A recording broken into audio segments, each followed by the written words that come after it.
Not just the money that's saved, it's also that as the Attorney General, we're looking at this out for the state's interest, I think much more in a detailed way than someone that's in the private sector. All right, that was Attorney General Scott Pruitt there. And just last week on this broadcast at this time, we had on the OIPA, who was supporting Mr. Pruitt's pick here to the EPA by President-elect Donald Trump.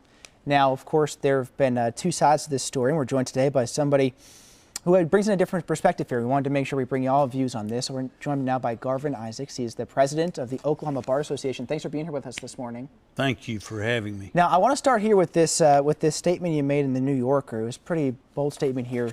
You said this, quote, "It's the worst thing in the history of our environment. We are in danger. The whole country's in danger. Our kids are in danger." This was your initial reaction to our Attorney General's pick to be the head of the EPA. Why such a strong response here? Since the Citizens United case in the United States Supreme Court, campaign contributions are allowed by political action committees, and the contributors never have to be revealed to the public. And it allows unlimited campaign contributions. Then after that, we have the McCutcheon case out of the United States Supreme Court saying that they never have to reveal who the contributors the donors are. I read those, and I couldn't believe it as a lawyer that our United States Supreme Court ignored the history of our country. We are a country, as Lincoln described us at the end of the Gettysburg Address, a government of the people, by the people, and for the people, but not with Citizens United in the McCutcheon case. Now we're a country of the corporations, by the bureaucrats, for the money. Now, how does this get to Mr. Pruitt? Well, Mr. Pruitt is friends with the oil and gas industry. The New York Times ran editorials, this is a couple of months ago, about Scott Pruitt receiving letters from Devon Energy's legal department that contained drafts of letters telling Pruitt, put these on state letterhead and sign them. And he did, and sent them out.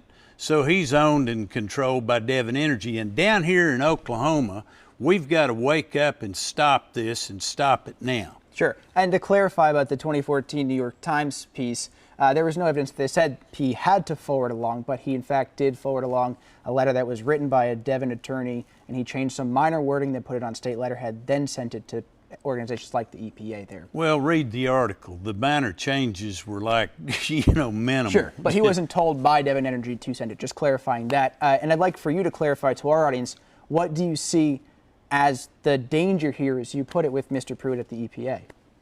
You don't hire somebody who's in the group that he's to regulate. You got to have a fair and impartial head of the EPA. We live at a time when there is global warming, and I saw that President-elect Trump said, there is no global warming, or something to that effect this morning. That's a joke. Anybody that knows the history of the polar ice cap, and that it is melted, and that our whole sea level is rising, knows that we do have global warming. There are paintings and photographs that document that there were mountains of ice on the North Pole, and now there are none. Polar bears are about to enter the endangered species list. Now, Mr. Pruitt has talked about this. He's, in fact, his supporters say calling him a climate change denier is mislabeling him. He's simply a skeptic, but they say that his point is that he's simply skeptical about the extent of the human impact to climate change versus whether or not it's happening itself. The climate is changing all the time, they argue. Well, the sea level's gone up. How does that happen? Well, the polar ice cap melted.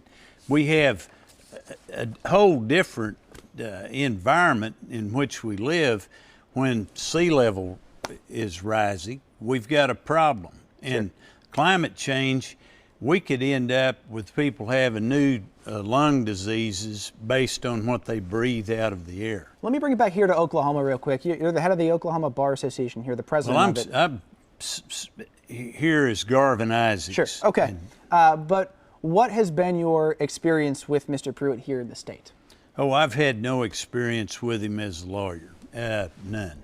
Okay. And I just, as someone who likes to read about history and likes to know where we came from and what happened, I'm just shocked